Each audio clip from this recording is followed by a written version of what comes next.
জাতীয়তাবাদী দল বিএনপির পক্ষে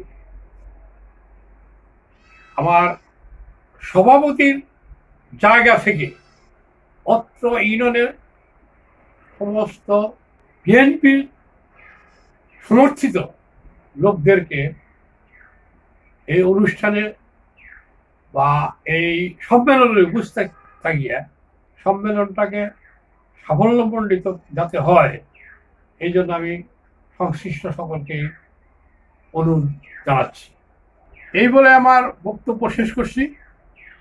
বাংলাদেশ জিন্দাবাদ। মরহুম প্রেসিডেন্ট জিয়াউর রহমান অমর হোক। তারেক রহমান জিন্দাবাদ। খালেদা জিয়া জিন্দাবাদ।